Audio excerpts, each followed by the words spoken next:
Hi there, welcome back to the Non-Serviam podcast. I'm Lucy Steigerwald, and today I have someone in the internet land studio who I even know in real life, though I haven't seen him in a lot of years, and that is Nathan Goodman. Thanks for coming, Nathan Goodman. It's good to see you Thank you. after all this time. Great to see you as well. Thanks for having me. I'm going to read your fancy bio now, if I may. So, Nathan Goodman is a senior research fellow at the Mercatus Center at George Mason University, where I believe he is right this second doing this interview. He's a senior fellow at the F.A. Hayek Program for Advanced Study in Philosophy, Politics, and Economics. He has worked as a postdoctoral fellow at New York University, I did not know that, where he was affiliated with the program on the foundations of the market economy, and he earned his PhD in economics from George Mason University, and his research focuses on self-governance, civil liberties, and the militarization of U.S. border policies. And previously he was the Lysander Spooner Research Scholar in Abolitionist Studies at the Center for a Stateless Society, our friends over there. And of late, he writes on Substack at Guns, Guards, and Governance, which I'll have him plug that more at the end, because there's some interesting stuff on there. Okay. That's Thanks a lot so of much. fancy stuff. And actually, you know what? You have been a guest on this show, if I'm not mistaken, just not with me. Yeah, I was on here twice with Joel. Once at one of the Oklahoma Students for Liberty conferences on anarchism, talked about prison abolition, and then shortly after the police murder of George Floyd, I was on to talk about police abolition. And Okay. so, Well, it's good to have you back after all this time. thanks. It's good to finally be on with you also. I would like to start with you, of course, as we do traditionally on this here show. Can you tell me how you would describe your politics? Maybe depending on who's asking and when and where, but Yeah. So, I mean, I think the answer that would be there pretty much any time unless I'm talking to a cop would be I'm an anarchist, right? okay.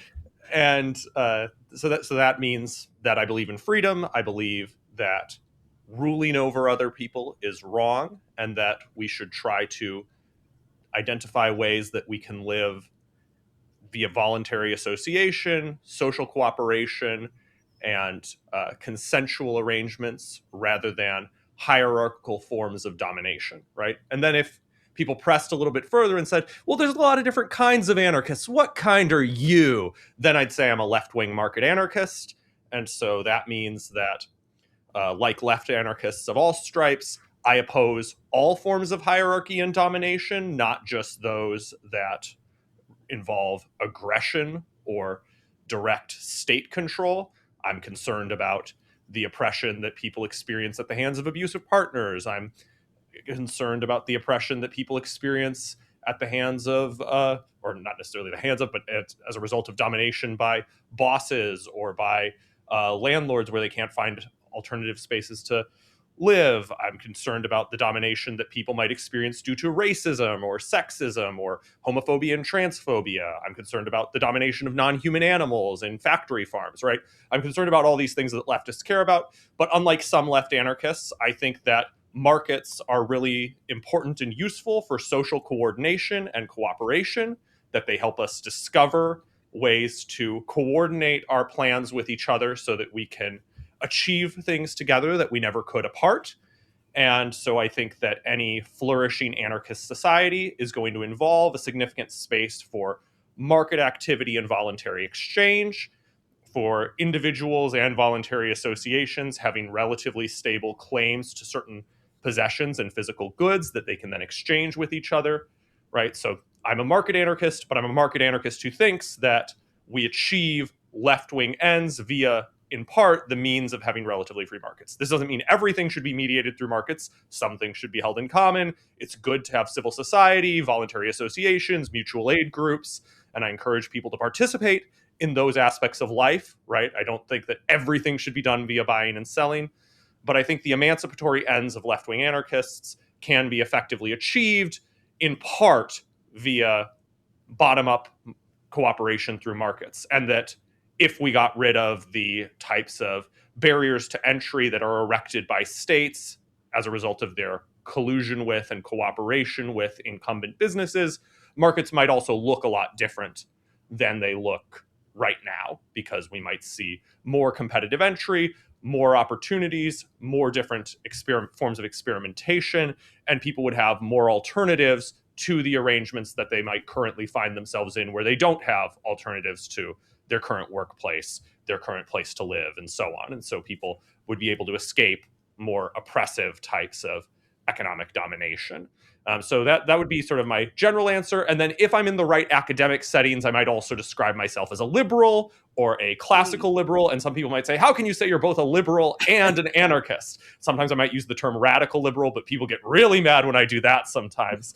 But in any case, the point there is that in addition to drawing from the anarchist tradition, I also draw from the liberal tradition, going back all the way to the late 1700s, right? So the work of people like Adam Smith and Thomas Paine, people who were criticizing aristocracy, criticizing systems of mercantilism, of colonialism, of imperialism, of monarchy, of church and state cooperating to coerce people, people who were saying, no, we can develop better ways of living that involve respecting the liberty of people and enabling social cooperation, the use of reason, the use of open inquiry.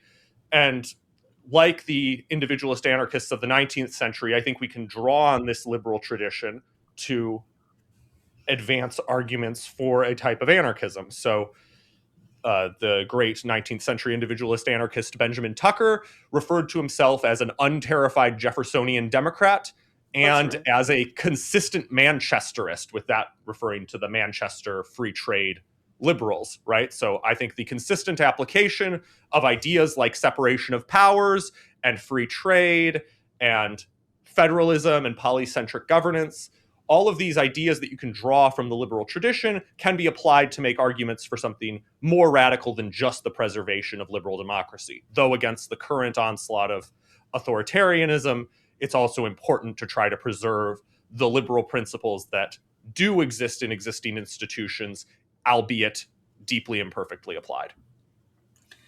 Okay, there's a couple of very interesting potential avenues you just offered, but just out of curiosity, considering that you wear different hats to sort of describe yourself, and I've definitely done this as well, do you sort of, is it weirder to be an anarchist academic or to be like a fan of markets within anarchist circles? Like, have you ever had any interesting clashes or discussions with either of those?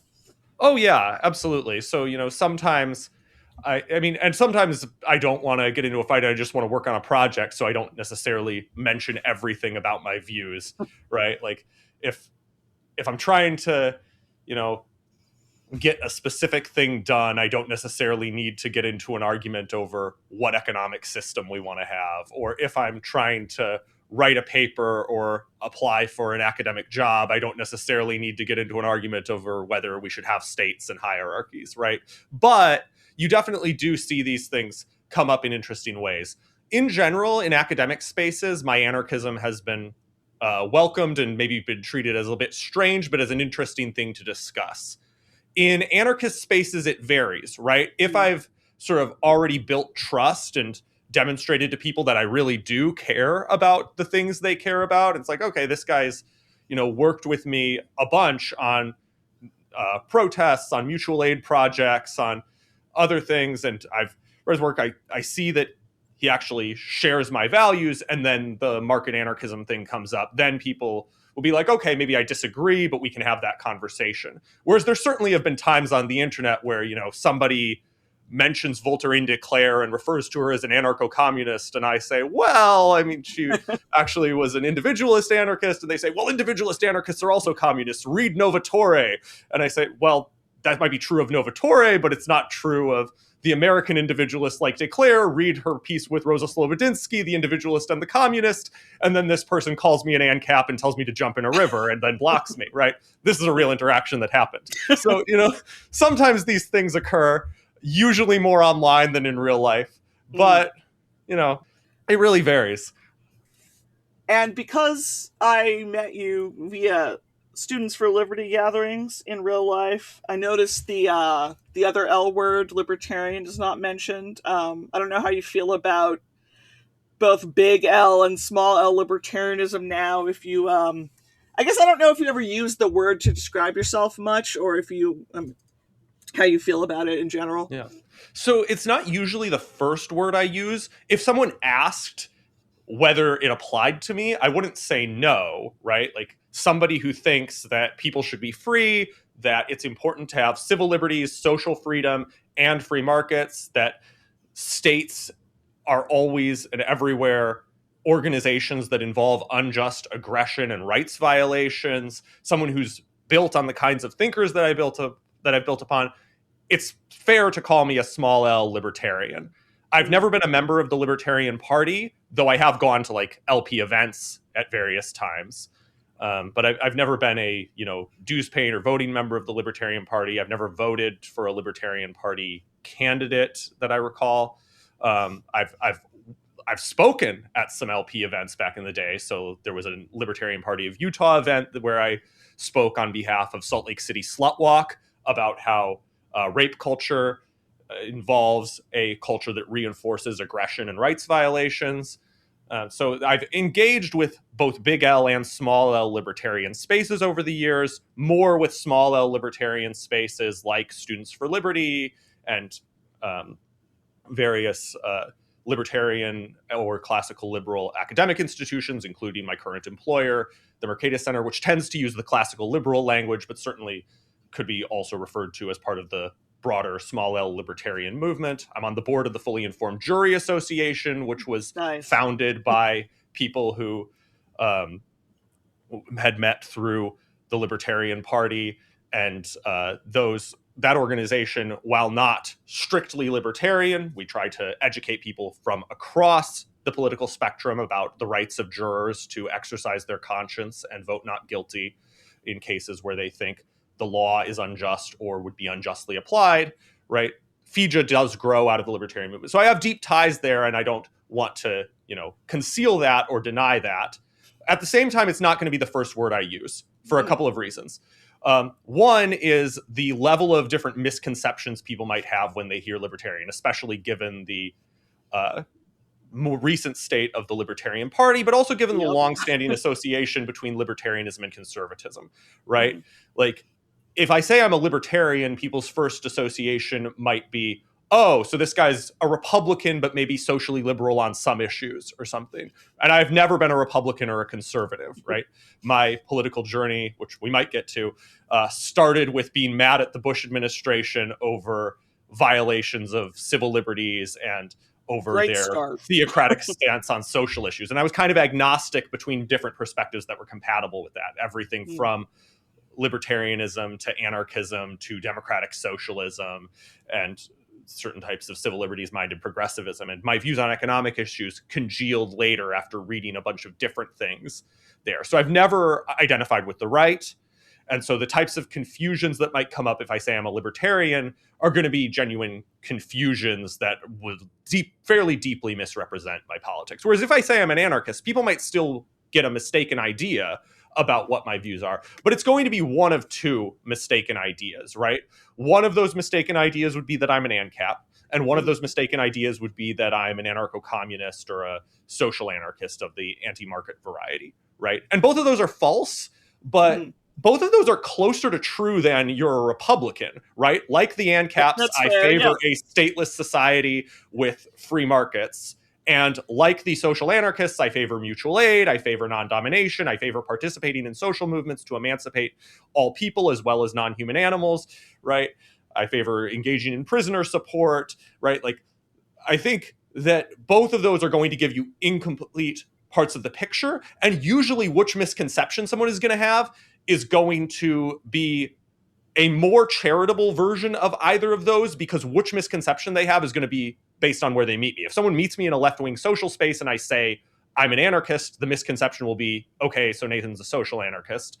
If I meet someone in a libertarian space and I say I'm an anarchist, the misconception will be, okay, so Nathan's an ANCAP. So the immediate misconception is not going to be the worst version of either of those things, usually, unless I'm in a space that's completely hostile to anarchists. And then, I just be friendly. And, when I was on a panel yesterday with two lawyers, one formerly of the DOJ or one currently at the DOJ and one formerly of DHS, and Wow. where a former commissioner of Customs and Border Protection was at the conference. I didn't open my remarks by saying I'm an anarchist. I didn't open my remarks by saying any particular ideological affiliation. But, other than spaces like that, I think the misconceptions when I say I'm an anarchist are going to be less misleading and less harmful than we would expect from the misconceptions if I just say I'm a libertarian.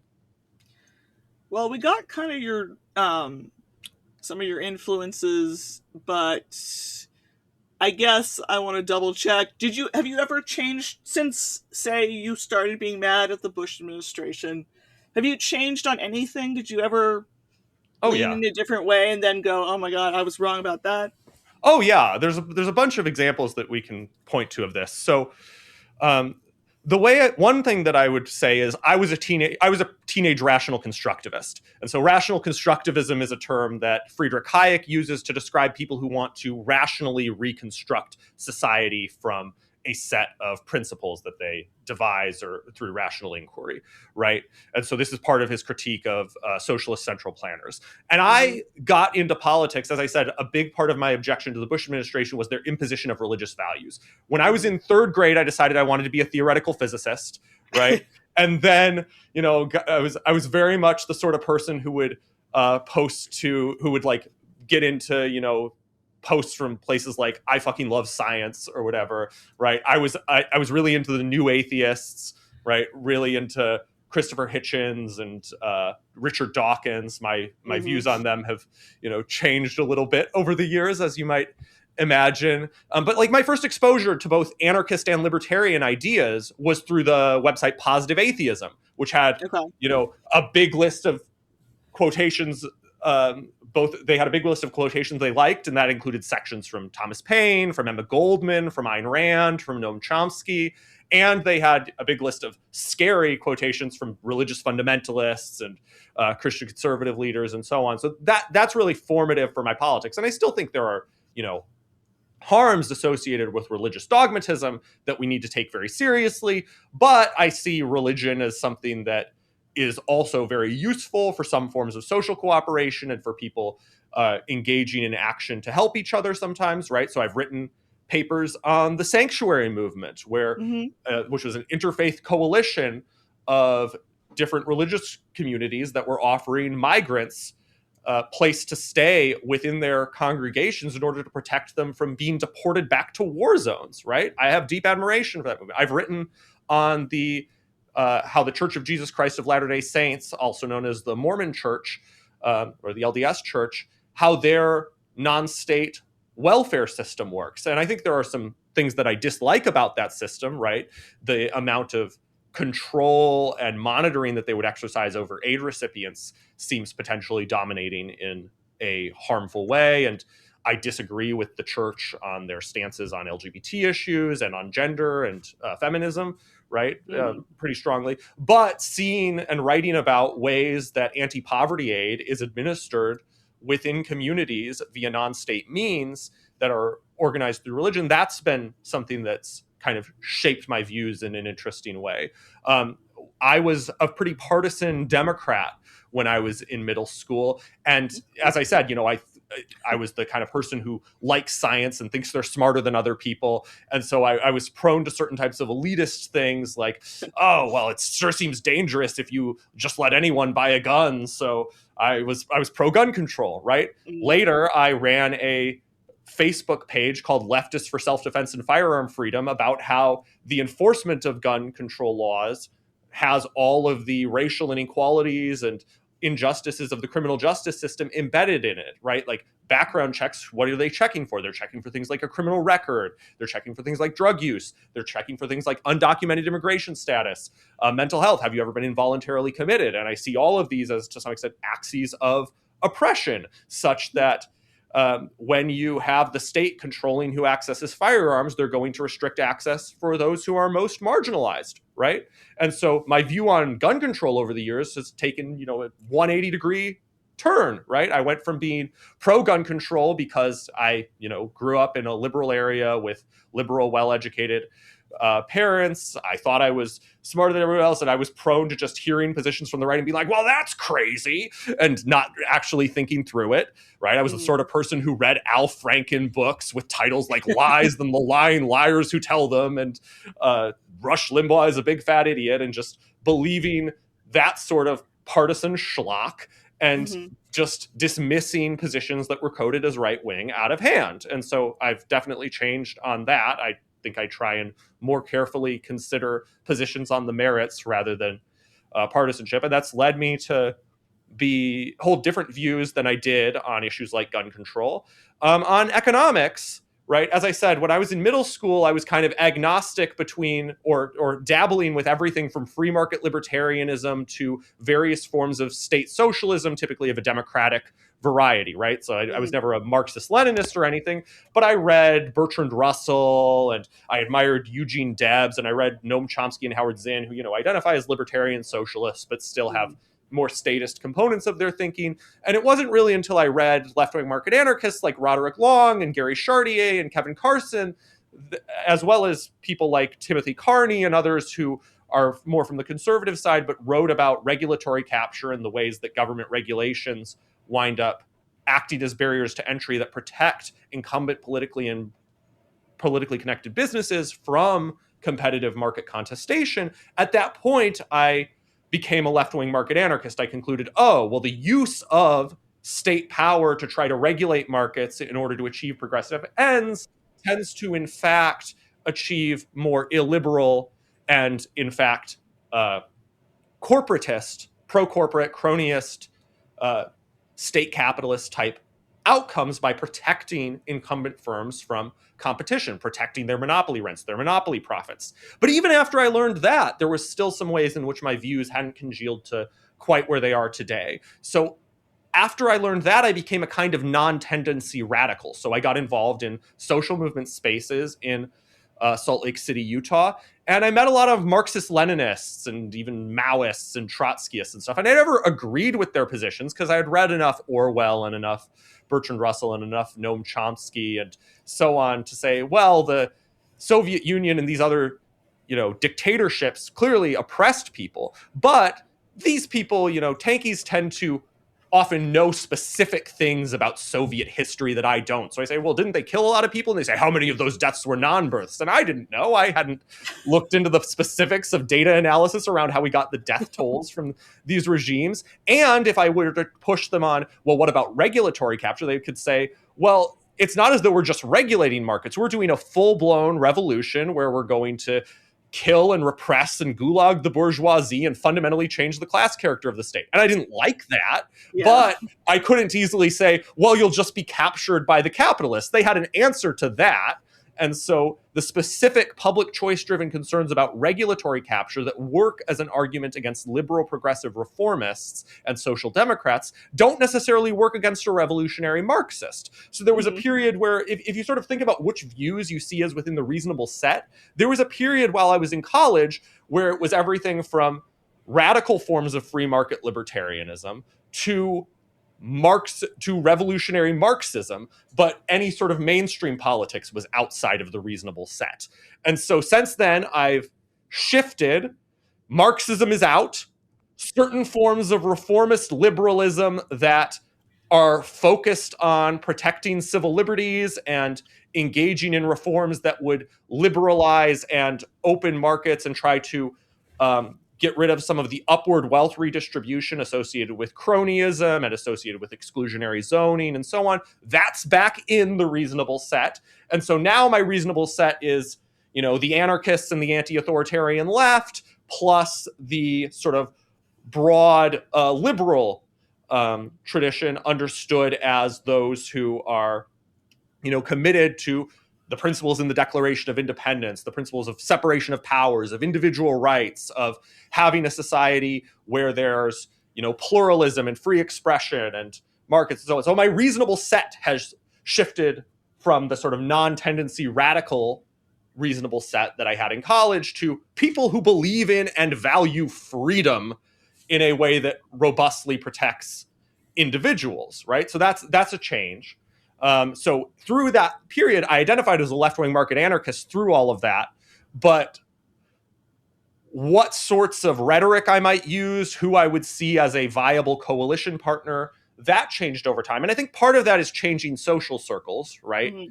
Ending up going on through an academic career path where I, received fellowships from the Mercatus Center and the Institute for Humane Studies, classical liberal organizations like that, right? That certainly probably had an influence on who my peers were and what I would see as non-negotiables and reasonable as compared to being primarily involved in street protest and activism, though I still have some involvement in that world.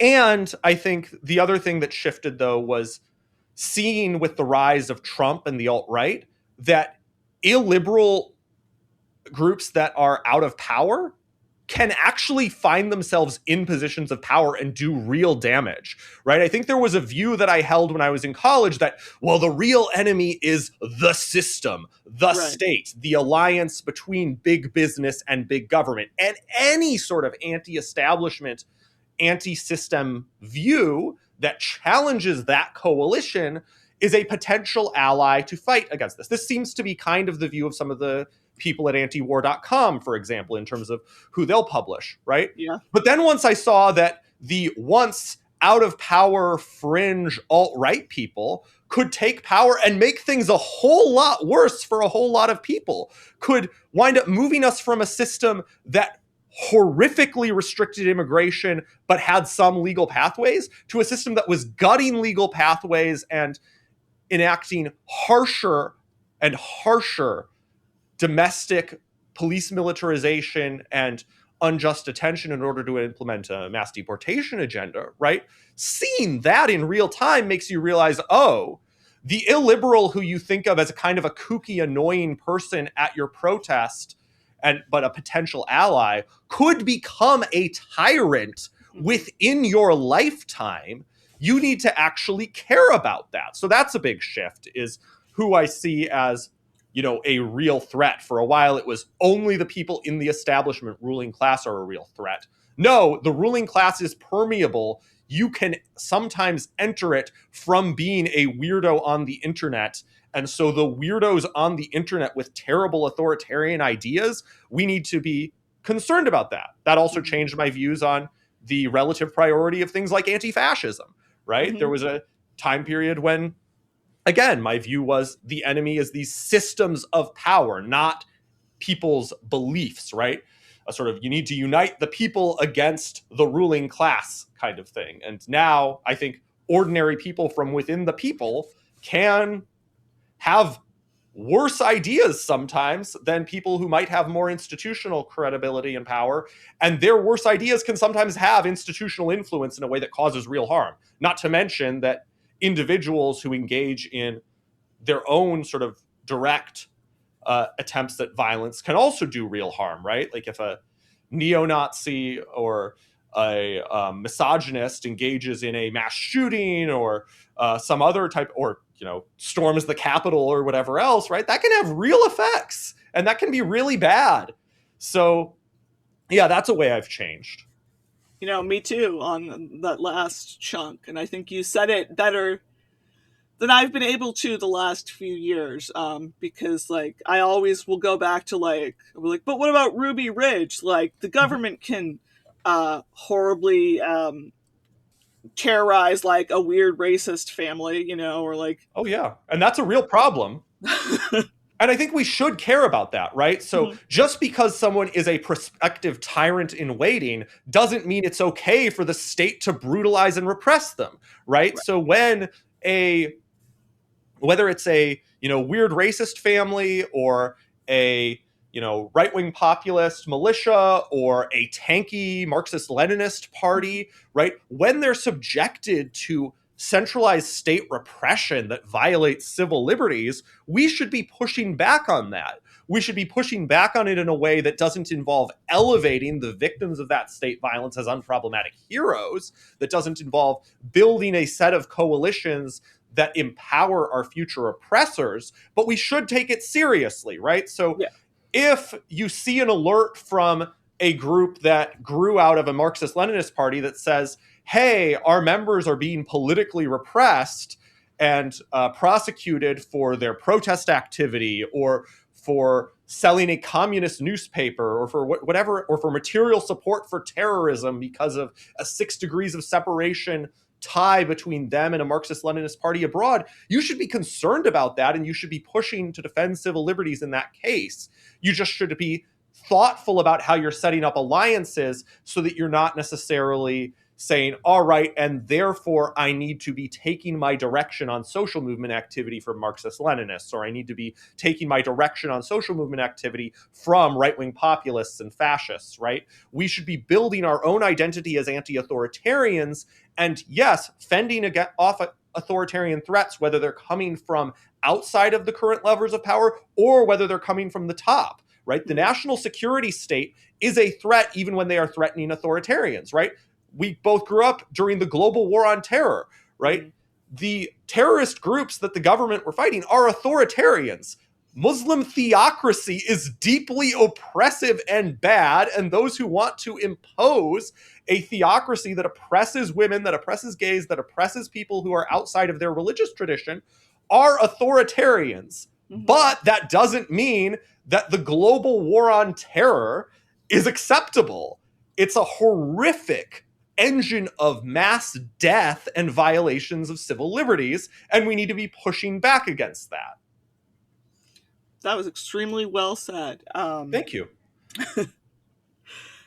Just a little bit more on that. I keep thinking about the oft-cited paradox of tolerance and stuff. Mm-hmm.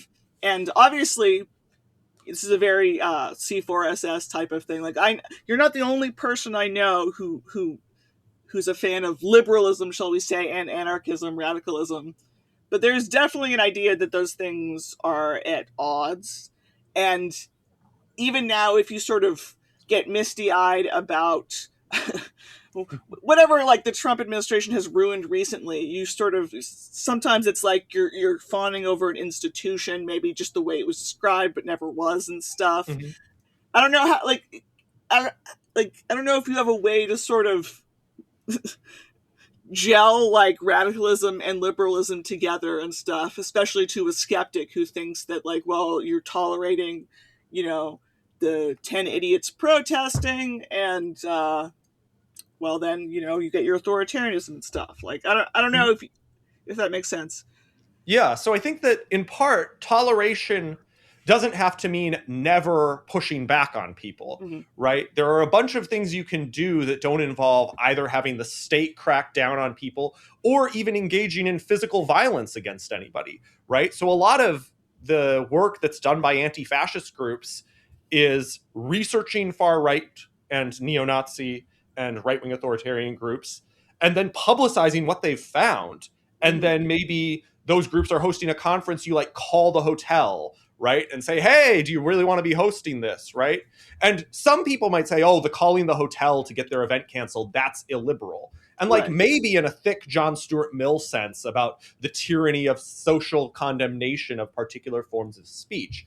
But it's not a rights violation, right? Yeah. It's not as though you are engaging in physical force to prevent people from using their person or property or printing press as they see fit. At that point, you are simply engaging in voluntary association, engaging in speech, and encouraging others to engage in voluntary disassociation from those who are plotting to engage in tyrannical oppression over their fellows, right?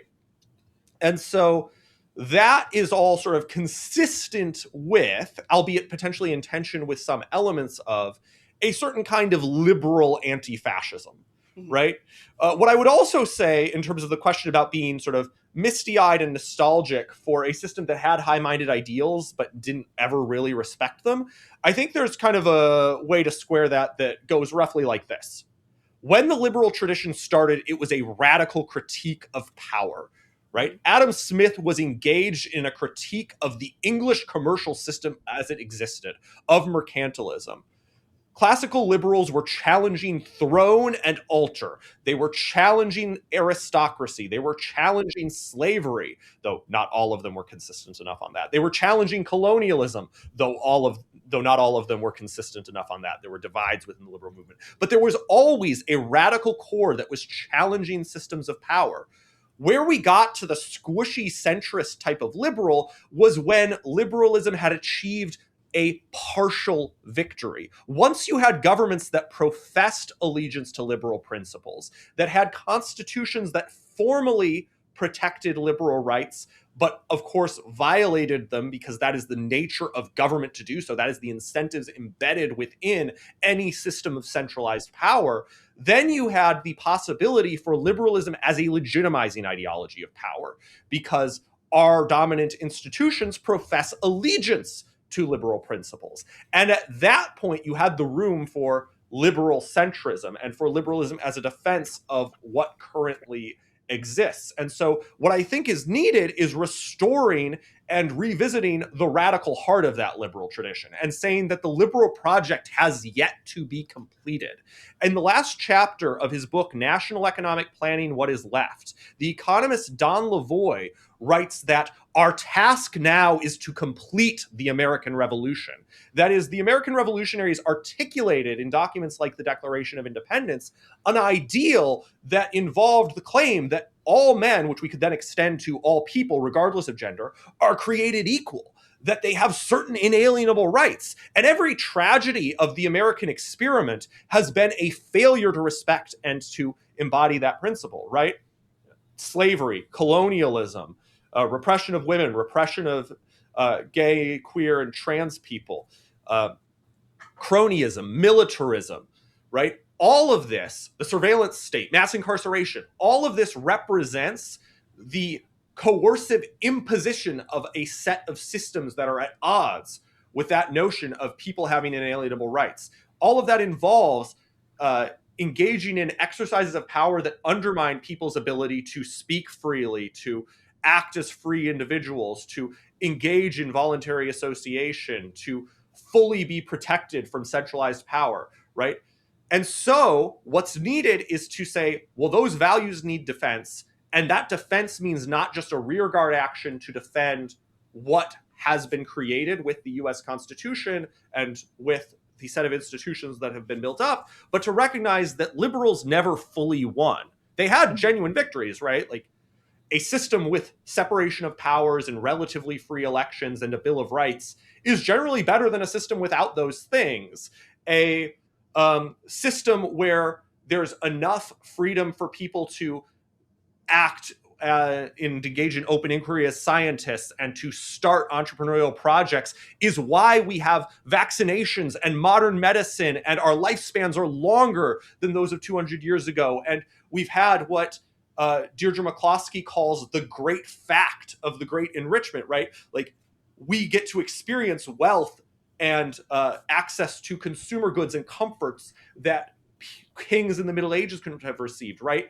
All of that is a result of some victories of liberalism, but liberalism never fully won. And when you recognize that, you can recognize that embedded within the heart of the liberal tradition is a critique of those incompletely liberal institutions that were then captured by those who sought to engage in domination, to use the language of liberalism as a means to exercise control over others, whether that's a neoconservative who says to spread democracy, we need to invade Iraq, and then therefore expanded the power and influence of an organization that is built on hierarchy, on murder, on killing, on violence, right? On those illiberal foundations, right? Liberal hegemony and liberal empire are fundamentally illiberal. And so there is a deeply radical critique of the status quo embedded within the core principles of the liberal tradition. And we need to bring that back. And I don't care whether people bring that back in a way that involves them saying they're liberal, right? I personally will do that in at least some spaces. But if people are advancing those principles, but they think that the term liberal is poisoned by its association with those liberal interventionists and liberal imperialists, that's fine. That's a totally valid judgment call. We don't need to necessarily be using language as if it's still the 19th century. But when you're talking with people who do have some, attachment to that older liberal tradition, absolutely you should identify that radical core within it. And you should be saying, no, go further with it. You're absolutely right that there's something great about the Bill of Rights. You're absolutely right that Donald Trump is a threat to separation of powers and the rule of law. You know what else is a threat to separation of powers and the rule of law? The state. Because once it's the state, that is a monocentric center of power, which does not have the level of separation of powers that we would have in a society built on genuine voluntary association and more consistent application of polycentricity in governance, right? After all that, I still feel like, as children of the bush and war and terror years, I almost still feel like I'm still catching up to the completely redone rhetoric of the times where we are not pretending to be spreading freedom anymore. And I don't know if there's sort of like you got to change stuff around a little bit to communicate, because there is now this terrifying honesty in terms of Trump is in many ways sounds like a 19th century sort of imperialist. Like, we want it because we want the stuff they have.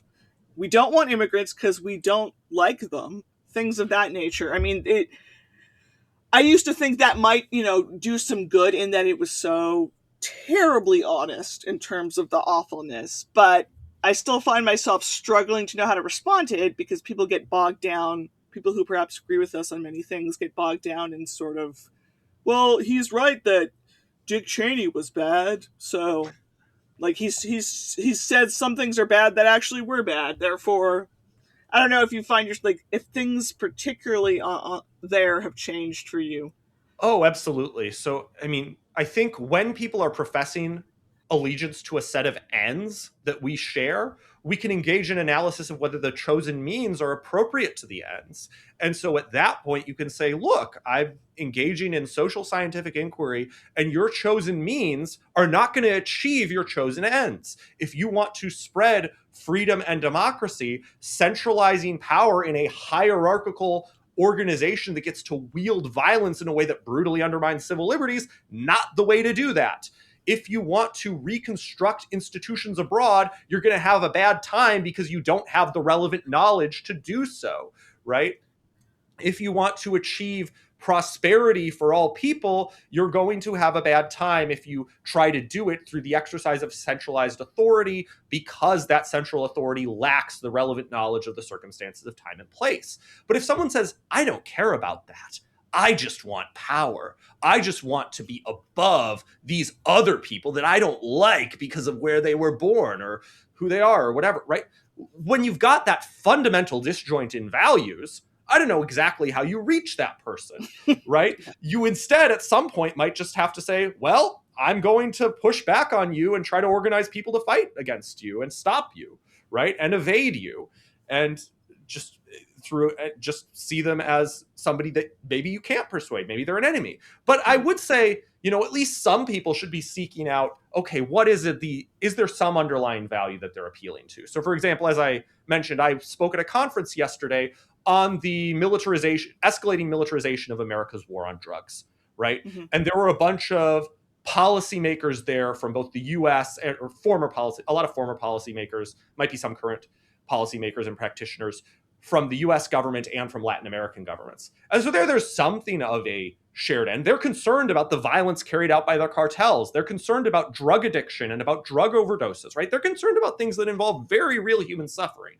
Mm-hmm. And so there you can actually appeal to some set of shared values, right? What they're saying is, even if maybe some might also have some really noxious values, a lot of them genuinely think, okay, well, there's these real threats these people who are doing really bad things, and we need to stop that in order to protect people. And so there we can say, okay, have you considered this harm reduction approach?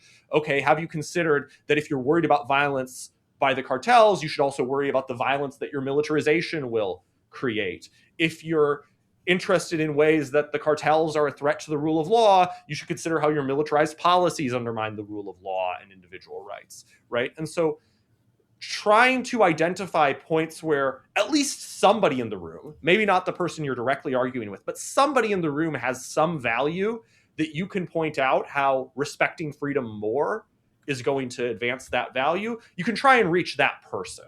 Mm-hmm. And so I think we should always be seeking that out rather than always putting ourselves in a position where we're saying, okay, we're in an implacable, intractable conflict with somebody else. We should be seeking ways that we could change someone's mind. But sometimes you need to also recognize, okay, maybe I'm not going to change that person's mind and I need to focus on these other people, or focus on figuring out how can I prevent that person from dominating and oppressing others.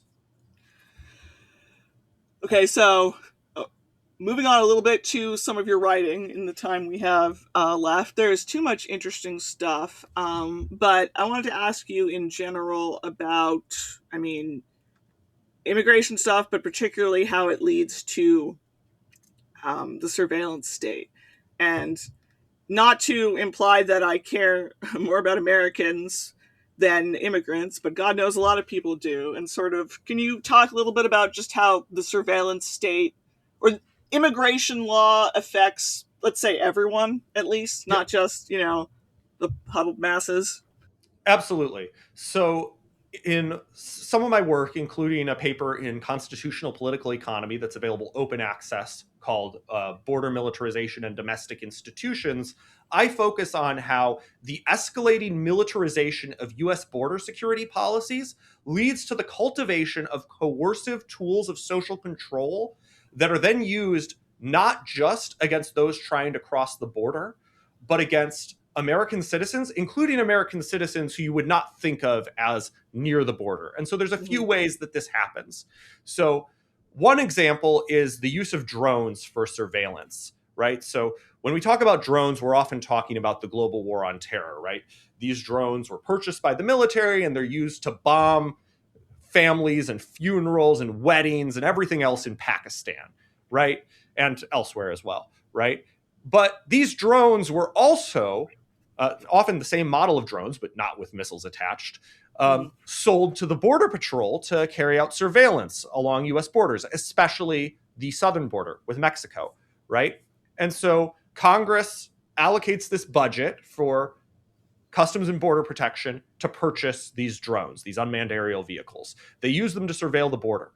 But once you have a tool, once you have a hammer, everything looks like a nail, right? Once you have a tool and you're a creative person who wants to be good at your job, you're going to think, well, how can I use my tools to be helpful for achieving policy objectives? And that might mean that if someone from another state and local state, local, or federal law enforcement agency reaches out and says, hey, I could really use some eyes in the sky. Could you lend me a drone? You might do that. And the Electronic Frontier Foundation has filed Freedom of Information Act requests and found hundreds of instances of this happening, right? Hundreds of instances of drones being lent from Customs and Border Protection to various law enforcement agencies at all levels of government. So to give a few examples of how this stuff gets used, right? There was a ranching dispute in, I always forget if it's North or South Dakota, but one of the Dakotas, right? Some animals wander from one rancher's land to another, and the other rancher is like, hey, give those back. And the rancher whose land they wandered onto is a little belligerent, and cops are going to come and they borrow a CBP drone to surveil to see, hey, does this guy have guns? Is he going to be a threat to us? Right. And so that's not a border security mission, you'll notice, right? That is a ranching dispute about property and livestock. Or consider indigenous people and environmentalist activists protesting the construction of an oil pipeline in Michigan. CBP drones were flown over the homes of activists involved in that movement, as well as over the protest. So law enforcement who were policing this protest were like, well, we could really use more surveillance of these activists. And so Customs and Border Protection lent these drones to surveil these activists. George Floyd gets killed in 2020. There's Black Lives Matter protests and uprisings in a bunch of American cities.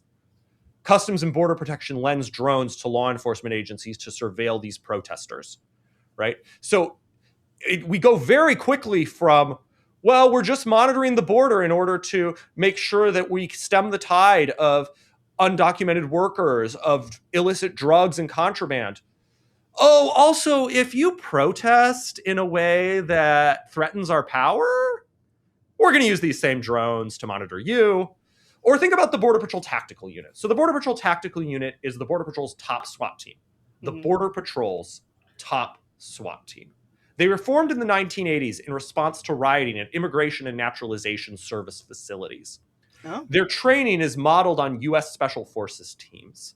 They get involved in foreign counter-narcotics operations like Operation Snowcap, go to Latin America to wage the drug war alongside both military and police forces. They go to Iraq to train their new border security forces as we're reconstructing the Iraqi state after we ousted Saddam Hussein. They go to Latin American countries and Central American countries to train them in border security techniques. Because as multiple people at the conference I was just at said yesterday, the US government thinks of border security not as starting at our border, but as ending at our border. They want the US border to be our last line of defense. They're externalizing force throughout the hemisphere to stop people from coming here, right? So they're going abroad. And when you're abroad exercising power on behalf of the US government, the people give you wider leeway because it's not as though US citizens are being affected, right? You're abroad, you're engaging in foreign policy. And so you experiment with state control all over the place, both on the border and abroad. And then when people are protesting in Portland in the aftermath of the killing of George Floyd in Minnesota, there's a federal courthouse, and the Federal Protective Service wants federal agents there to protect that courthouse from graffiti and vandalism by these protesters. And Border Patrol Tactical Unit agents from this top SWAT team are there. And they grab people who are near the protest wearing black and drag them into unmarked vans, right? So the powers that you cultivate for border security purposes get turned against American citizens in cities far from US borders. And this has become really obvious under the current administration, right? If you look at what Gregory Bovino, who's a former BORTAC agent, current Customs and Border Patrol agent, right? Spent years in the Border Patrol, including in BORTAC. He's led operations in Minneapolis, in Chicago, in various other cities, right? Where we see things like this October in Chicago, right? There was a guy coming home from a jogging club and he gets beaten, internal bleeding due to a brutal beating by Border Patrol agents. And around this same time, roughly in the same neighborhood, children are engaged in a Halloween trick-or-treating parade type thing. And they tear gas the whole place. And they say, well, it was to stop a riot that broke out to stop us from deporting illegal immigrant criminals. But you tear gassed a bunch of kids celebrating Halloween. You tear gassed children celebrating Halloween. That is what militarization gets us. It gets us a set of tools that are not just going to be used against the people that those who support these policies want it used against, right? They're saying, that there's these bad immigrants coming into the US, whether they're identifying specific organizations like Tren de Agua, or whether they're saying it's bad hombres, or whatever else they're saying about it, right? But it's not just going to hit those people. It's going to be used against children in Chicago celebrating Halloween. It's going to be used against Alex Preddy in Minnesota, who was killed not by ICE agents, but by CBP agents, right? This is what the militarization of the border gets us. It gets us a very brutal assault on civil liberties of all Americans. I've been trying to remember. It must have been under Obama. And this is a guy who encapsulates other guys that existed, maybe not enough of them. But I remember there was a YouTube where a very stereotypically white, sort of rural guy would go to internal immigration Mm-hmm. checkpoints, and he would just be completely unhelpful and non-responsive to their questions. I love that. I love that too, but I wonder if that guy still exists and stuff. Yeah, I mean, I hope so, right? So these internal immigration checkpoints are another example of how this works. So, Mhm. um, we sometimes call this the 100-mile zone. The ACLU calls it the Constitution Free Zone. So basically, there are some court rulings that say anywhere within 100 miles of the U.S. border, the Border Patrol has some expanded powers to set up checkpoints to stop and search you and your vehicle, right? So the Fourth Amendment, it's not that it totally doesn't apply, but it's your Fourth Amendment rights are more attenuated in this region, which includes anywhere within 100 miles of a coastline. Doesn't that date to the 70s? I have to say, like, isn't there a ruling from the early 70s that I don't know if there are other ones that deals with this, which is perhaps much older than Yeah. people would Yeah. think. Yeah. You have these court rulings that date back fairly long time, and they give the Border Patrol these relatively expansive powers. And so they set up these checkpoints. And to think about how invasive this can be, imagine that you're in a city that's relatively close to the border. I was reading about a city that is relatively close to the border, and they had Border Patrol checkpoints sometimes at all sides of the city. So if you wanted to leave this small town to go anywhere, you had to go through a Border Patrol checkpoint, Oh my right? god. And so in this case, ordinary citizens started a group that sort of camped out and started watching the Border Patrol agents that were doing this. And that really, started to bother them. So they tried to, crack down on that, Border Patrol watch activity. We're seeing this similarly with ICE Watch these days, including with the administration trying to brand people who watch ICE as domestic terrorists. But there were crackdowns on this at the time. The ACLU sued. The First Amendment rights of those protesters were protected at that point, and some of the checkpoints got shut down. There's also in the same town. Oh, it's Arivaca. Arivaca is the town. There was a Border Patrol surveillance tower at the top of the hill in this town. Could see the whole town. So people reported to some social scientists and journalists who were studying this that they felt like they were on a reality TV show. Right? They're constantly being watched. Right? A big part of freedom is feeling like you have some space away from the watchful eyes of the state where you can explore ideas, experiments in living, try things out without fear that government agents are watching you and could subject you at any moment to violent coercive reprisals, right? If we have this type of surveillance, if we have these types of checkpoints, that really undermines the scope of human freedom. Yeah. It's like I don't know if how true it is that they say that like a third of all Eastern Germans were reporting to the Stasi in some capacity, and even if they weren't, the possibility that that's true, sort of yeah, you would never feel comfortable, no matter who you were talking to, probably. Yeah, I think that's a really important point.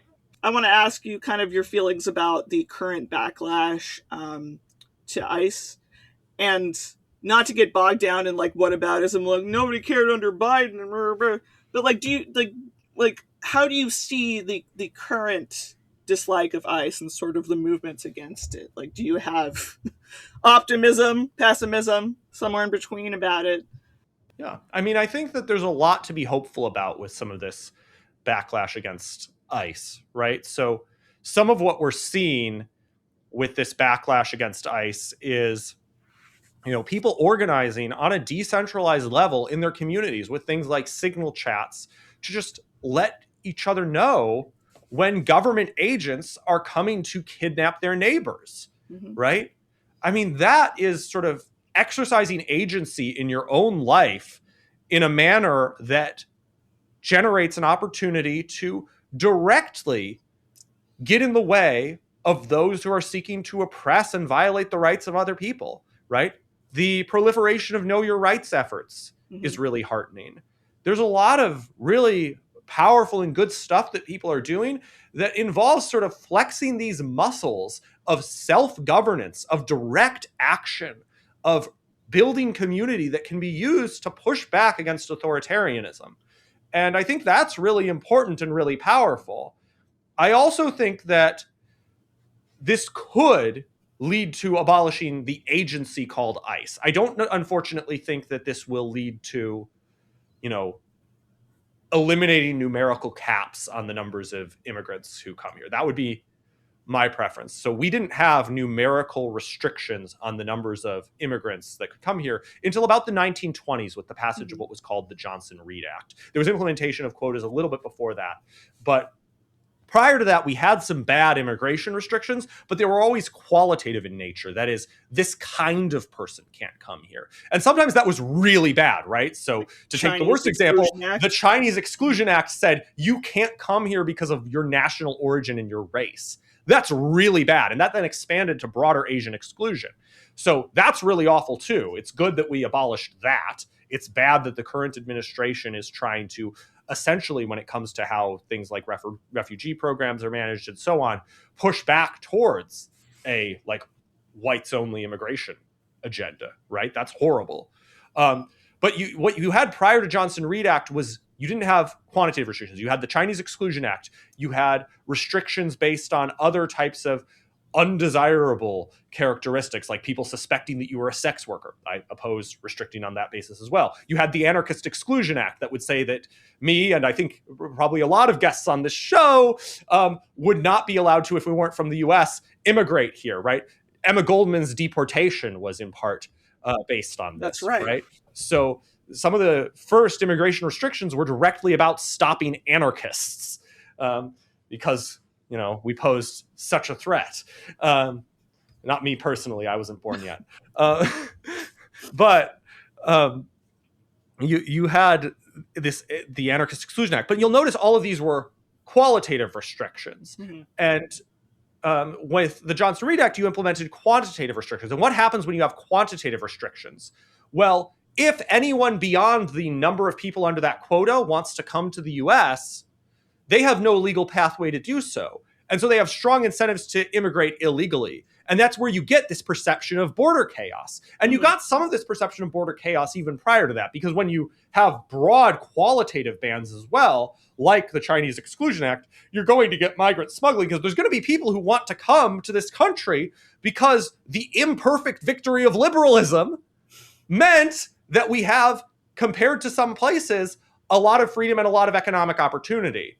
And so there are strong incentives to immigrate here, even when you have restrictions.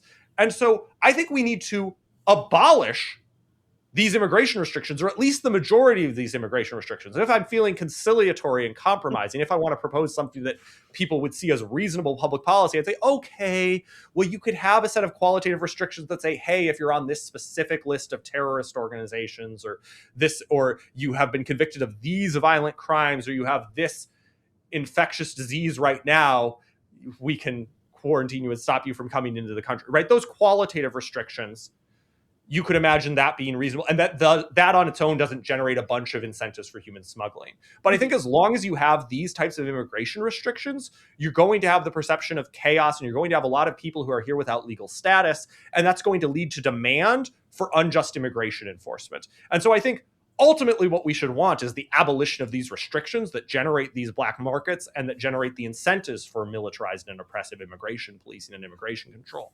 But I think abolishing ICE, even if you don't abolish the restrictions, would be a massive victory, because personnel is policy, and the culture that has been cultivated within ICE, and I would add within the Border Patrol, is a toxic, illiberal, and authoritarian culture. And it's gotten worse under the current administration because they're deliberately recruiting people who are extremely xenophobic and racist and authoritarian. And so if you could abolish these agencies to get the people with those values out of positions of power, and then maybe you set up some new agency that's tasked with enforcing a set of unjust laws, and you recruit different personnel, I mean, that could be an improvement. It would be a bigger improvement if you got rid of the unjust laws, and then you just, there might still be some duties that ICE carried out that the government would still hire people to do, because ICE wasn't just involved in immigration enforcement. Homeland Security investigations, HSI, often what we think of when we talk about ICE is mostly ERO, enforcement and removal operations. That's the deportations component of ICE. But they also have within their organizational umbrella HSI, which is Homeland Security investigations, and that does a lot of stuff around human trafficking enforcement and intellectual property enforcement, actually. I always forget about that. I was just remembering. Yeah. So like it used to be, if you looked at, if you saw a news story about, the feds busted somebody for selling bootleg VHSs or DVDs, it was ICE. Yeah. Right. And I think intellectual property laws are illegitimate monopoly privileges. They're censorship. They're restrictions on speech, association, competitive market entry. They should be abolished. And, in the meantime, people ought to violate intellectual property law via piracy if they feel that they can sustainably do that and get away with it and not fill their computer with viruses, right? That's a good way to practice anarchist calisthenics by violating unjust laws and to promote freedom of information and scientific and cultural knowledge. But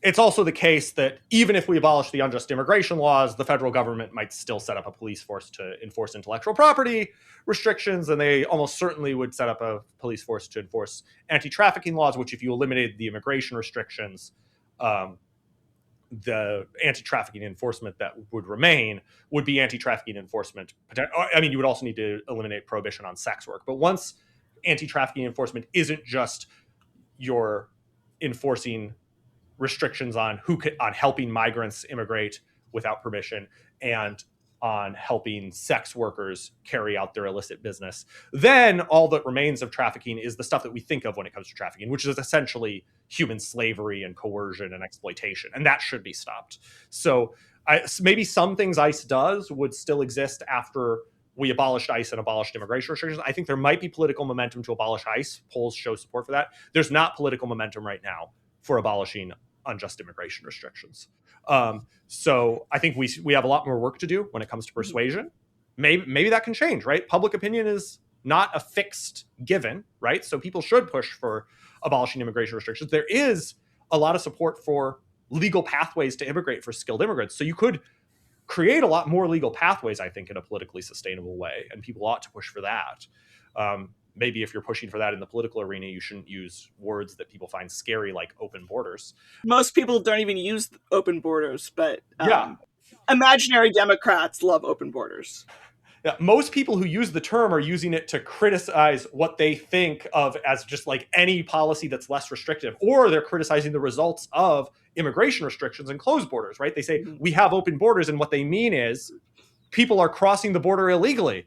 Yeah, operative word, illegally, because it's been made illegal by a government, which means we don't have open borders, right? But in any case, that's been used so much as a boogeyman that I think that may be an unhelpful phrase to use a lot of the time. I prefer free migration. If people ask me if I support open borders, I'll still, of course, say yes, because I do. But that's not necessarily how you lead into a set of conversations if you're trying to convince people. But you absolutely should be pushing both for abolishing ICE, restraining the power of both ICE and Border Patrol, potentially abolishing both agencies, and for creating more legal pathways to immigrate and ideally abolishing unjust immigration restrictions. And I think we have momentum right now for abolishing ICE, or at the very least, substantially restricting their power. There's less momentum because so much of the conversation has been focused on ICE for restraining the Border Patrol right now. But I think people on the ground in social movements are recognizing Border Patrol agents as their enemies. So within those settings where people are directly interfacing, they're seeing Border Patrol agents and seeing what those people are doing to human beings. And so in those grassroots movements, there's direct pushback. And so I think all of that is very promising. My hope is that it pushes the Overton window and that we don't get reactionary backlash to it, which is always the worry with this stuff. That is definitely the worry. I do feel like, just as a general belief about humanity, the one thing they really hate is when troops of any kind come to where they live and start doing things. Absolutely. Kind of no matter who you are. I don't know how many diehard Minnesota Trumpists have been changed, but I suspect it can happen based on like people don't like being invaded, and that's what that is. And I wonder how much power, that sustained power, that will have, and I guess we'll see. Yeah. But I really do think that with these show of force type of operations, the administration really overplayed their hand in an Mm-hmm. important way. And I hope that that will wind up leading to eventual limitations on the power of Border Patrol and ICE. Um, I don't know whether that will happen, but it would be good if it led to substantial restrictions or ideally the abolition of these coercive and oppressive organizations. And I think you're absolutely right. If people are sort of living in a community and they see this type of state violence, and especially by a force that they see as an outside occupying force that's hostile to their community, that's definitely something that people don't like, right? There's not necessarily a big, yeah, when it comes to occupation of Boston by the Redcoats were right type constituency in the US, right? The American Revolution grew out of people not liking their cities occupied by militarized forces. Radley Balco has a great piece comparing the situation in Boston in the lead up to the American Revolution to the situation in Minneapolis, Mm-hmm. and showing like parallel incidents. Oh, I missed that one. I should Yeah, find that. yeah, highly recommend that essay. And so I think that, yeah, our instinctive revulsion at militarized occupations by the Redcoats implies an instinctive revulsion against militarized occupations by ICE, CBP, and the Border Patrol. And I hope that that leads to some both genuine experimentation with and exercise of the muscles of disobedience and self-governance and civil society and direct action, and that it eventually leads to serious policy change. I don't think that policy change is likely to go far enough because that's, just the reality we live in. Mm-hmm. But there's potential here, and I think people should be looking at how they can leverage their networks and their voice to try and mobilize to push for that potential. So I don't think I really have time to get you into your paper on the sanctuary movement, but I did find that really interesting. And I don't know. I don't know if you can briefly tell people what that was. Yeah, absolutely. I quoted a thing that said in your paper, from 83 to 86, only 2% of Salvadorians and 0.9% of Guatemalans requesting asylum were approved, which is awesome because it was of what America did to Guatemala, and they were not letting people in. As opposed to 60% of Iranians, 51% of Romanians, 37.7% of Afghans.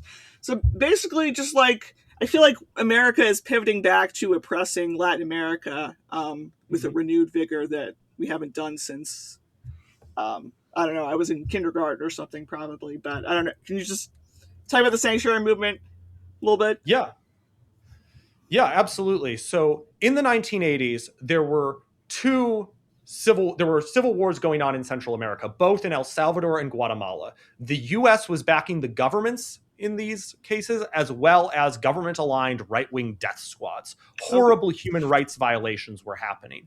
We're talking entire villages like El Mozote massacred. We're talking about priests murdered during Mass, Oscar Romero in that case. We're talking nuns raped and murdered, peasants massacred, right?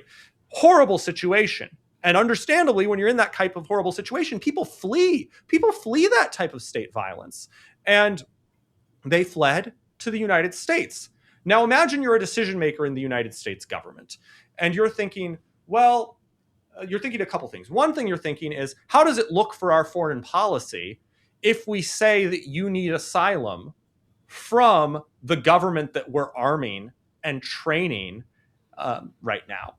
Mm-hmm. That looks bad. And U.S. asylum policy had largely been used as, in part, a tool of Cold War foreign policy. We're going to welcome in all the refugees from Soviet bloc countries and from Cuba and so on, because that's how we promote freedom from communism. But from our client states that we see as engaged in a noble war against communism, that would undermine our Cold War policy objectives to say that people need asylum from those governments that we're backing. And so generally, their asylum claims were not granted. The other concern was this is within the hemisphere, and therefore these people are economic migrants. If we let them in, there would be way too many of them, whereas there's not as much of a fear of a flood of economic migration from places that aren't on our continent, aren't in our hemisphere, right? And so those are the two fears that led to asylum claims not being granted. Now, people in border communities like Tucson, they were seeing this firsthand.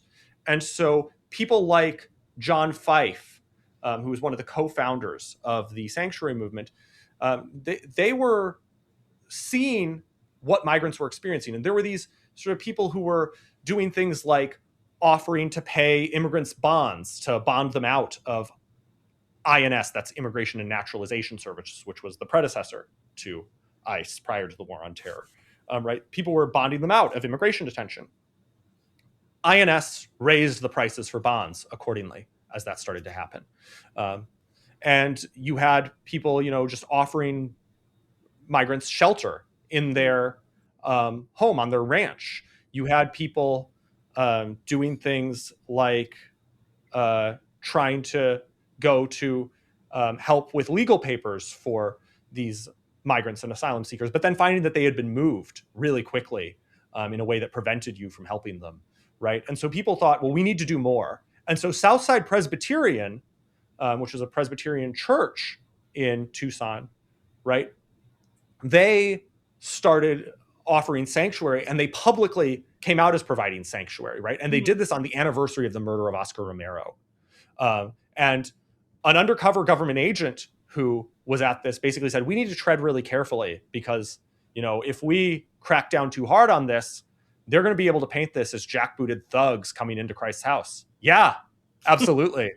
And so you see people within these denominations then reaching out to their networks all across the country.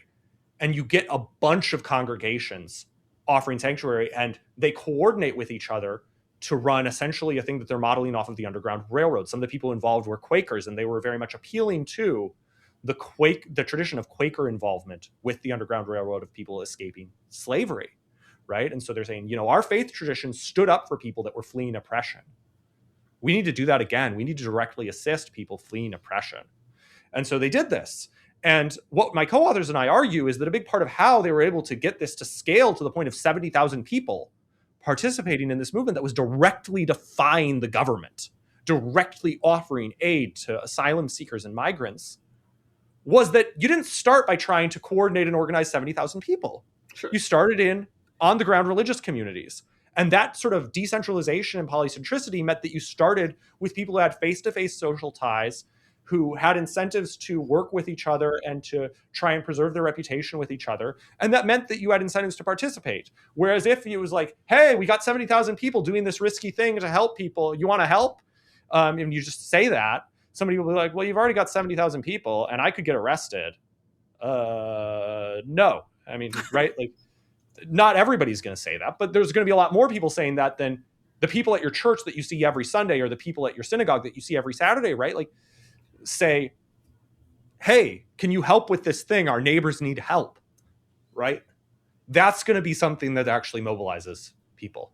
And it did. And there were conflicts within the movement, right? So we talk a bit about this conflict between the Tucson group and the Chicago group, because the Chicago group was thinking of this in part more as like anti-imperialist consciousness raising, right? We need to specifically get people who are aligned against the governments of their countries, who can speak and get our government to stop arming these governments. And so they sometimes sent back people who would say things like, well, the rebel forces did this thing that hurt my family or whatever, because they were like, you're not useful to my political ends. Oh, that's so good. Yeah. So not everybody within these movements was great. I'm not saying that you should emulate everything about the people within these movements, right? I think you should be more like the Tucson group and less like the Chicago group on that margin, right?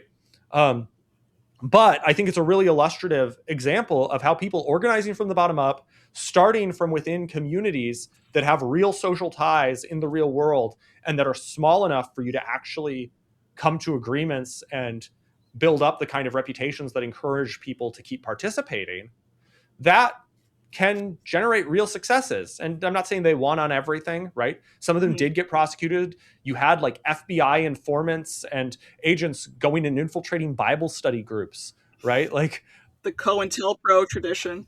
Yep.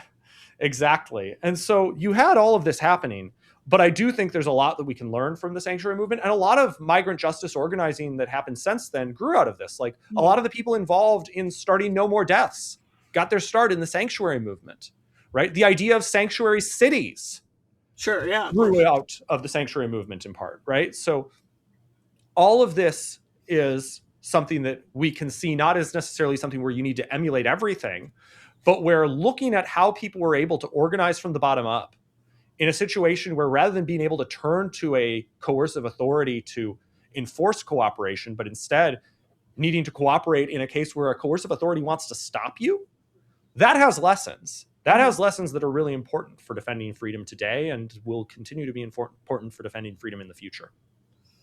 And that is the kind of thing that makes me less of an enthusiastic atheist. I have a real soft spot for the type of Christians who do that kind of thing, Yeah. Welcoming the stranger is the best part. Absolutely. This is part of why I go to a Unitarian Universalist congregation, because they don't ask me to believe in God, but I can be tied in with that type of community. Yeah, you know what? I went to one in high school, actually, and I haven't even thought about going back sometime, but you never know. Yeah. The UUs and the Quakers both welcome I love the Quakers, non-believers. except for Nixon. He didn't really count. Yeah. Worst Quaker. But other than that, they have a really good, except for the inventing solitary confinement thing. That's true, yeah. That was well-meaning, and, well, that's a whole other thing. Yeah, absolutely. But it's a useful cautionary tale for how well-meaning reforms can backfire, and just because you're starting with good values doesn't mean that you're going to get to good results. But yeah, the Quakers have a long history in abolitionist and peace movement and migrant solidarity movements and other efforts to just genuinely help people. And they have genuine beliefs in open inquiry and so on. So I think to the extent that you can get some of these benefits of religious community without having the sort of demand to believe things that you don't believe and don't have evidence to believe, that seems like a good thing for people to do if they want to. So, yeah. All right, real fast. Lightning round, wrap up. All right. Cats or dogs?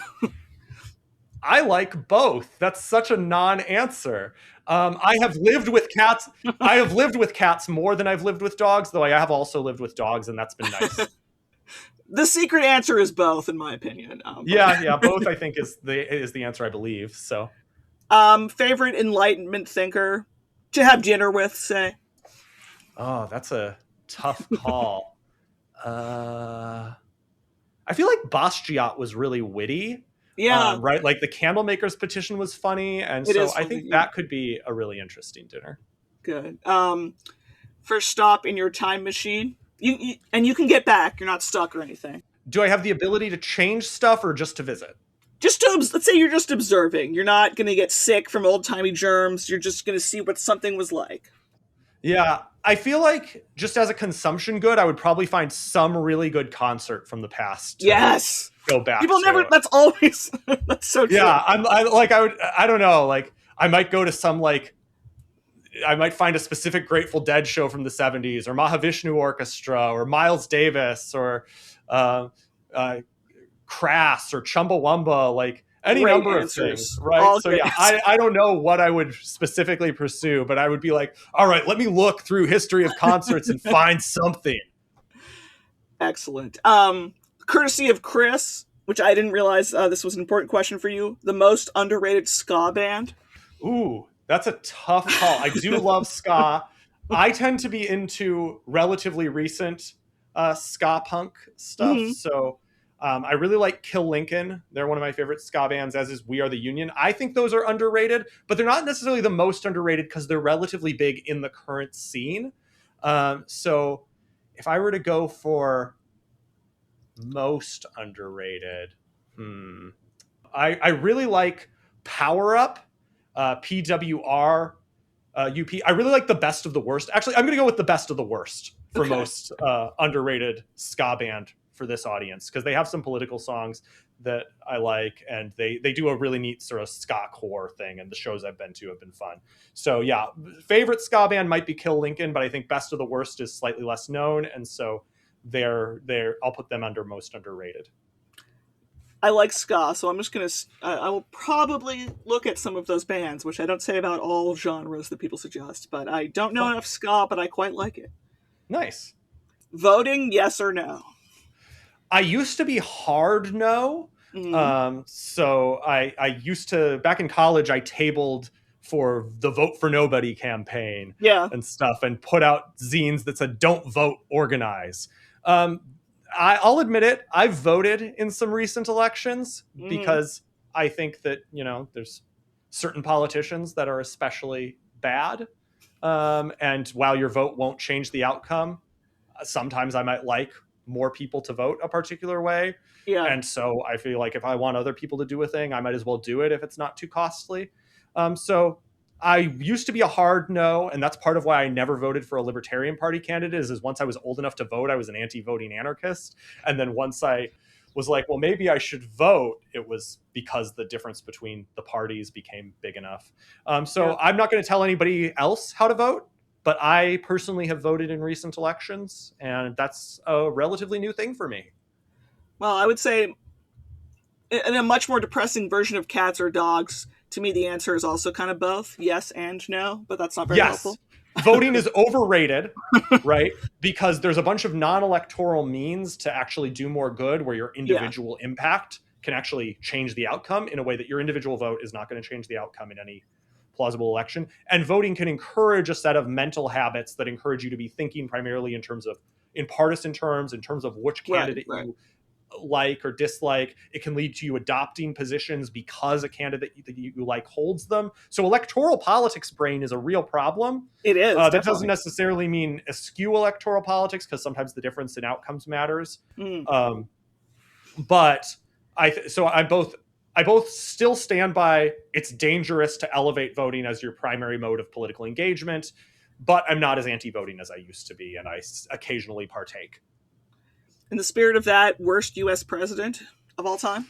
Oh God. I mean, I feel like Woodrow Wilson might be a good answer. I really Always. dislike the Espionage Act. I really dislike the racism. I really Hmm. dislike the sort of centralization of power that he promoted. I mean, that might not be the correct answer, but it's one that comes to mind. It's a popular libertarian one and not among that many other people, but I do feel like all the children of the world can hate Woodrow Wilson. Because I know like Yeah. fucking Glenn Beck made that a thing for a while. It's the one thing he was correct about. Optimism or pessimism? Ooh, gosh, depends on the day, but I think a little bit of both. So here's why. So I think it was Frank Knight who said, and I hear this quote a lot from Pete Betke. So this is really me quoting Pete Betke, quoting Frank Knight. But to say a situation is hopeless is to say that it's ideal. Hmm. Since the situation is not ideal, it must not be hopeless. That is, if the situation is in any way different from the best possible situation, that means there's margins for possible improvement. And there's ways that things can get better. That's a good So point. I see a lot of current trends that are getting worse, right? Yeah. There are right? There used to be a sort of, in part, this might be part of why liberalism didn't used to be as central to my politics, is there Hmm. used to be a sort of broad lip service paid by the elites in all parties to liberal values and principles. And they didn't apply it consistently, but it was at least there. And now there's authoritarian factions, especially the outright fascists, who pose a genuine threat to the future of freedom.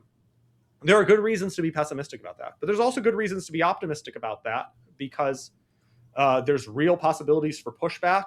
There's people who are constantly thinking creatively about how to resist power. There's people who aren't thinking about how to resist power, but are just thinking creatively about ways to improve the world. Like, right, like within recent years, mRNA vaccines Yeah. had major breakthroughs that could save huge numbers of lives. And there are reasons to be pessimistic about that now because of what RFK is doing. But in the long run, people have incentives to try to use and take advantage of things that can improve their lives. And because of human ingenuity and the possibilities that have been unleashed by the incomplete but still present domains of freedom in the world, there's a bunch more ways that people are going to continue striving to improve their own lives and by extension improving the lives of other people. And so I think I'm optimistic in the long run. That doesn't mean that there's not the possibility of, getting locked into some authoritarian system, or of us all being killed by those who want to oppress people, right? Like all of that is a possibility. But I think I'm generally team optimism, just maybe a bit more pessimistic than I was a Same. bit ago. Maybe I'm a lot more pessimistic, but I don't want to be. So Yeah, same. the eternal final question, how would I get a cappuccino in your political utopia? Yeah, I think that you would get a cappuccino in any way that other people were willing to voluntarily cooperate with you for you to obtain it, or any way that you could do yourself without hurting or oppressing or dominating others. And so that's going to mean a wide range of things. It could mean that you go to a machine that you possess that generates it. It could mean that you craft it and brew it at home using a set of ingredients that you obtained either through market exchange or through someone voluntarily giving it to you. It could mean that you go down the street and your local Food Not Bombs mutual aid group is distroing food and beverages, and what they're distroing includes cappuccinos that day. It could mean you go into a shop, and that shop might be, and you purchase it, and that shop might be operated as a cooperative, or it might be operated by an individual proprietor. It might be even operated as a firm that hires workers, but the workers have a lot more options such that there's not really much space for the person who owns it to dominate the workers. Right. So they've agreed genuinely voluntarily to that wage labor relationship rather than being forced into it by artificial coercive constraints on their opportunity set. And, it's possible, as William Gillis noted in a recent interview on this podcast, that people being free might mean that sometimes we can't get cappuccinos because maybe the practices involved in cultivating coffee are ones that people wouldn't consensually agree to if they were free and had all their rights respected, right? There are genuine labor abuses in the coffee supply chain. Immigration restrictions coercively trap people in places where they have fewer options and so on. So maybe total freedom might mean that we can't get cappuccinos. But I kind of doubt that because, as I mentioned in my previous answer regarding optimism, people want to improve their own life, and that involves often cooperating with other people to improve their life. And a lot of people want cappuccinos. So people are going to creatively devise ways to get cappuccinos. And if we achieve changes that lead to more freedom for people, people are going to cooperate to get cappuccinos in a way that involves genuinely respecting the freedom of and autonomy of others, I think. But the important thing is we need to respect the freedom and autonomy of others. And if that leads to more cappuccinos, delightful. I enjoy cappuccinos. If it doesn't, then, oh well, it's a sacrifice that I'm willing to make because trade-offs exist. But people will creatively devise ways, I think, to get you a cappuccino, and I can't predict what all of them are, but they'll arise from voluntary association. I like to think so. All right, Nathan, thank you so much for joining me today. Where can the listeners find you on the internet? Yes, so you can find me a lot of different places. So you can find me on Twitter, or as they currently call it, x.com, at Nathan P. Goodman. You can find me on Blue Sky at nathanpgoodman.bsky.social.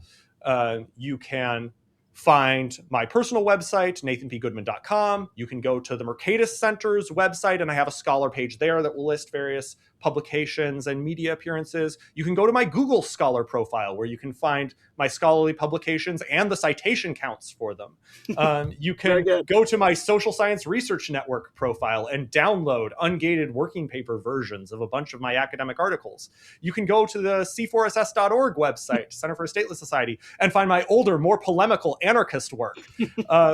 And so you can find all of this and more. There are probably other blogs. Oh, and you can find my Substack, Guns, Guards, and Governance, gunsguardsandgovernance.substack.com. And there you can find writings largely pertaining to border militarization and the threat it poses to self-governance. So those are the places to find me online. There are probably others. If you search Nathan Goodman economist, or Nathan Goodman anarchist, or Nathan Goodman border militarization, you might find other things I didn't mention. You might also find other Nathan Goodmans who should not be confused for me, but we don't need to get into that here. Don't speak of them. I mean, some of them are probably cool people. Like the radar engineering professor seems neat. The spy, I haven't read any of the spy novelists' novels. And then there are some who died, and I'm not going to speak ill of them. I don't know them. I'm sorry to their families. Well, that's an odd way to end it, but I like it. I'm so sorry. That is an odd way to end it. No, like empathy, kindness. It's good. No, it's good. All right, Nathan, this was really good. We kind of didn't even touch on everything, which means you were a great guest. Thank you. Hopefully we'll have you on again sometime. Thanks so much. I really appreciate your time and the opportunity to talk with you again. It's always fun. You're listening to the Non-Serviam podcast. If you enjoyed this episode, why not subscribe over on our YouTube channel or on your favorite podcast platform. You can also follow us across social media on Facebook, Instagram, and Mastodon. If you're extra interested in seeing this project continue, consider becoming a patron over at patreon.com. But if you can't contribute financially, we still like you a whole lot. And you can help us out just by liking and sharing this episode or any other one that catches your fancy. As always, shout out to our existing patrons. Your support helps us reach a larger audience and helps keep this project alive. Thanks so much.